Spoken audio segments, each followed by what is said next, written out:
Coach is joining us now. We are recording.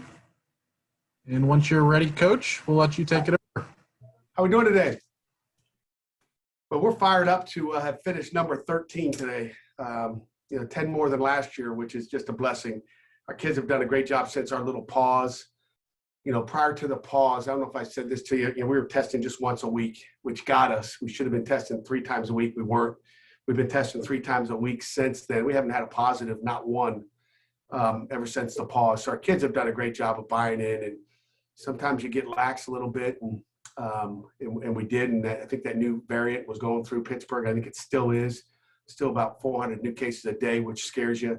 But our kids have stayed away from it and have managed to get through this far. So hoping to get to Saturday spring game. We'll have our spring draft tomorrow at around noon, I believe.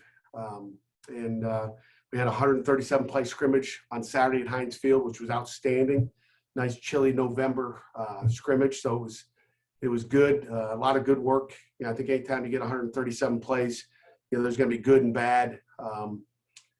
But overall, when you look at the big picture, I think our kids got a lot of work done in that period of scrimmage, and just the little details that need to be fixed.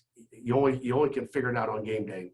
It was the offense won the scrimmage by a couple points, and played pretty well all day. The offense played well.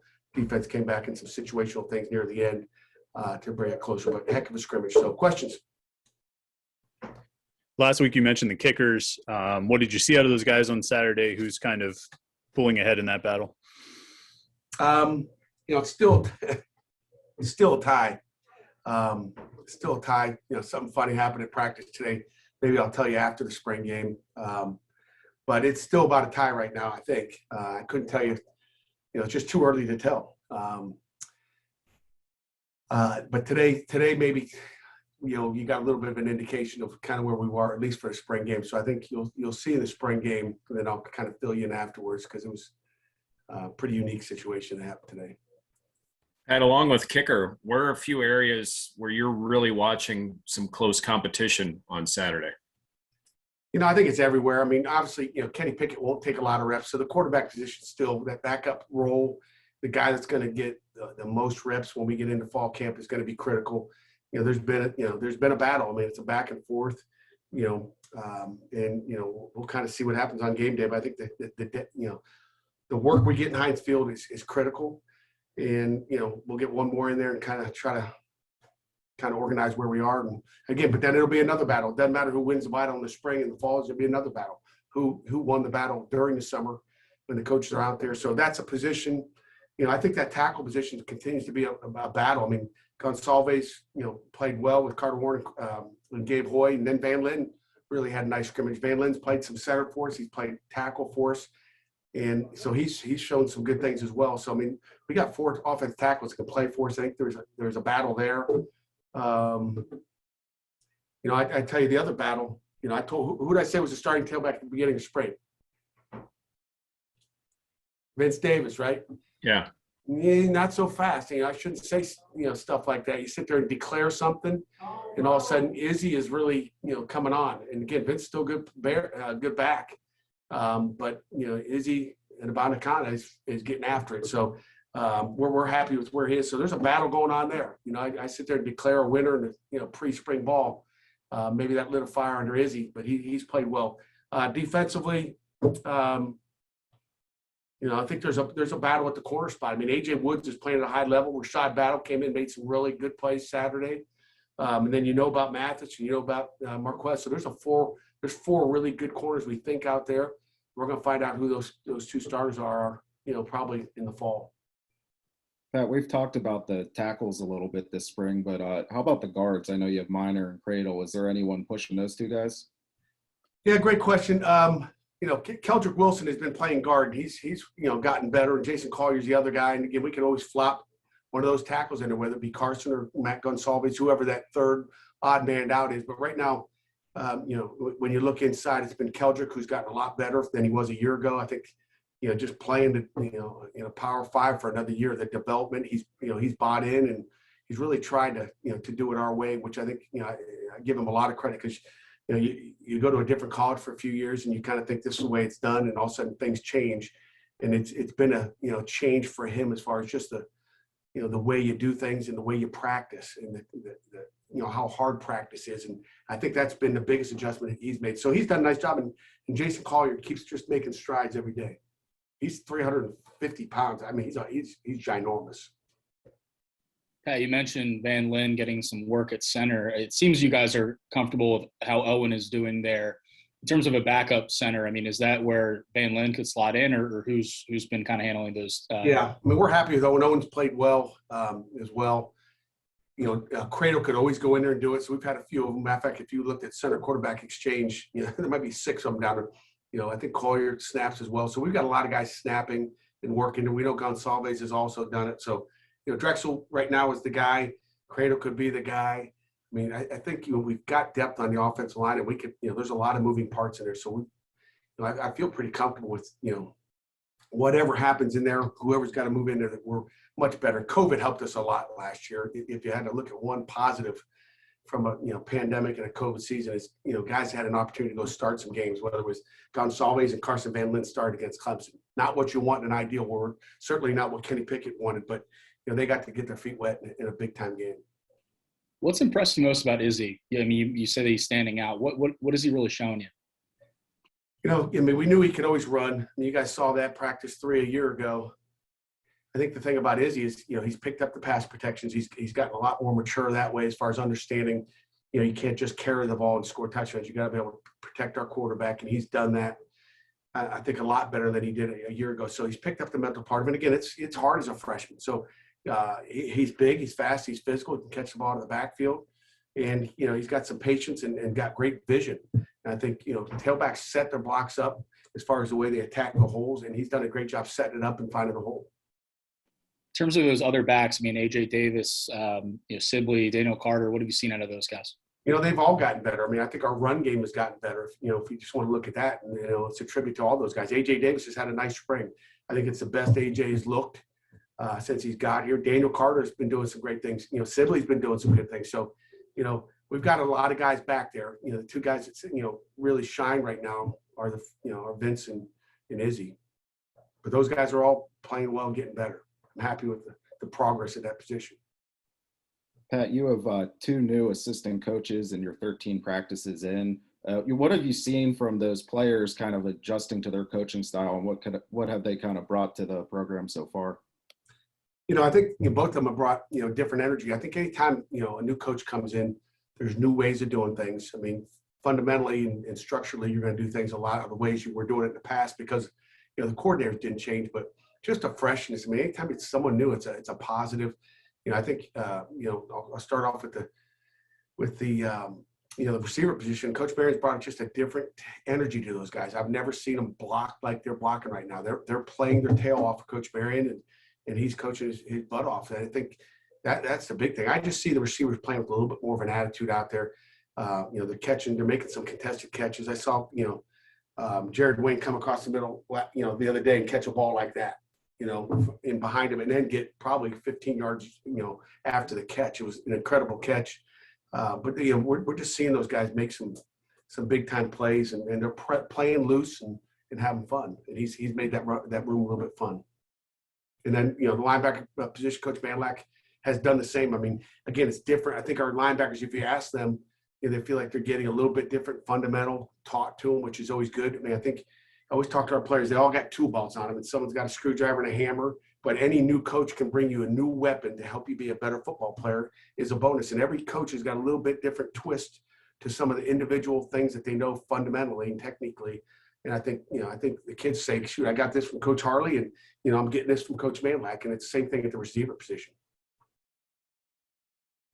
You have 6 guys who are out for the spring. I'm guessing you'll probably limit what Kenny does on Saturday. Do you have anybody else that you'll hold out or limit on in the spring game?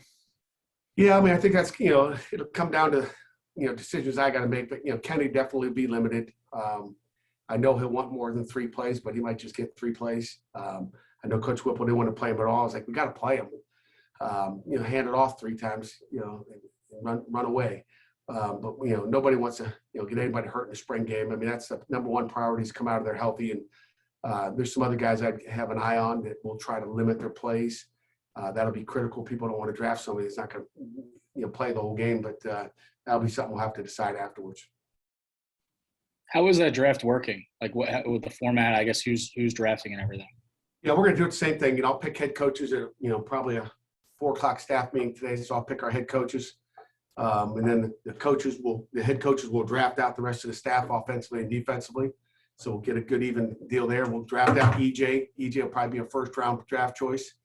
We'll draft out, really Celeste will probably be the number one draft choice. EJ probably won't be.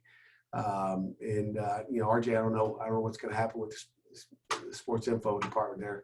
He might be the odd man out. Someone's going to end up with two good ones, whoever picks first. But so we'll draft out the entire staff, and then tomorrow at noon, then once we draft the staff out, I guess then the coaching staff will draft out our super seniors. So our super seniors will be the ones. There'll be 12 super seniors getting drafted out. I'll tell you right now, Keyshawn can't practice today, super senior, but he's heading down to a funeral, so he won't be here this weekend. So he won't be involved in the super senior draft. He's got a funeral that is on Saturday. A grandfather passed away, so he'll be out of there if you're looking for him. I guess I give you that to you early. So I know there's 12 super seniors, so it'll be really 6 guys choosing, the rest of the football team. We'll draft it by position like we normally do, and that'll be on Zoom. And I think it's always interesting. I love to hear what the kids think and who they'd like to draft. Sometimes I think they're dead wrong, but it's some guys like someone that will hit you hard. But the mental part of the game is just as important or more important. You can hit somebody, but you better be in the right place. Do you ever, I feel like, I forget if we've talked to you about this before around these drafts, but have you ever given thought to drafting the O-line as a unit, draft the 1, draft the 2? Because it seems like some of these years the offense can't really get going in the spring game because the O-line's kind of jumbled up a little bit.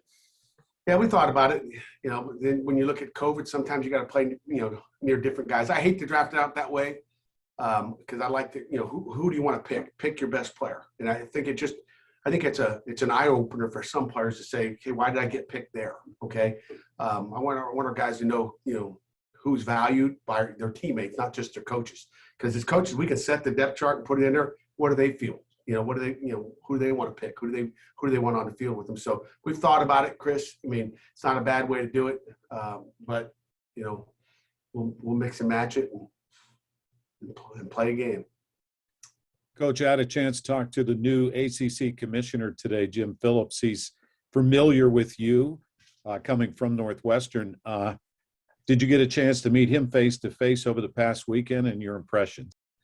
Yeah, Larry, Jim is an outstanding, person. I'm excited that he is our new commissioner. He really gets it. I think that the first thing is he's been an athletic director. He's been in Heather's position. He knows what every athletic director in the ACC is thinking. He's a listener. He wants to find out, hey, what can we do better as an ACC? We couldn't have hired a better guy, period. I think the ACC will just continue to rise. It's already in a great position. We already compete for championships. And also congratulations to Coach Fisher on that Elite 8 run that they had the other day. Unfortunate, yesterday, watched the tail end of that 5th round, I guess, whatever you call it. But heck of a year by them. But, Jim Phillips is an outstanding person. And again, we had a chance to sit down in my office for about a half hour. So we can have dinner together as well. So it was a great visit. Pat, Tazier Mack was talking to us about some of the younger receivers that he's been seeing popping up, and he said that Jalen Barton's really impressed him just with his explosiveness and speed. What have you seen from the younger receivers in that room that you said Coach Marion's been working with?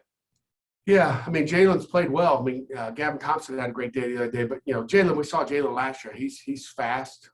He's like a Jordan Addison, another guy that can really roll. And if you got Jalen and Tazier on one side and Jordan wherever, I mean, with Tazier back on the field, we've got some weapons at the wideout position that are interesting. Try to think of other young guys that are showing up. That's probably the youngest guy that we have in here. We don't have any new guys at receiver, I believe, mid-year. So he'd be your baby. Will Gibson's made some strides. He's still up and down. He'll have a great play, make a play, and then all of a sudden you're like, what did you just do there? So he's still up, but he's much better. He's improved from what he's been. Any other questions? Pat, Go ahead, Jim. okay. I think last week it wasn't quite finalized with the dead period ending on June 1st, and I think that passed a little later last week.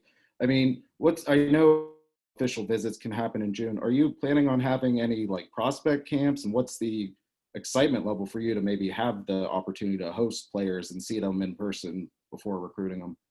Yeah, we've got our June calendar pretty much set. We can add things. But the big thing is, we will definitely have camps. Okay.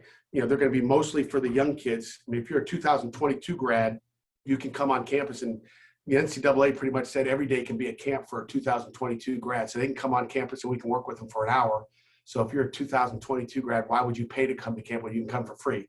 So the NCAA basically put our staff out for hire for free for the entire June month, which is great for the 22 class. So really our camps that we'll have will be rising star camps, the 23 class, 24, 25.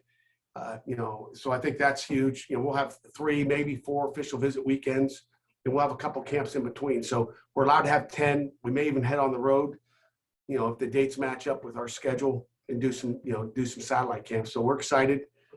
I would say, most of our staff has been vaccinated, so we've got our vaccines and we're ready to roll.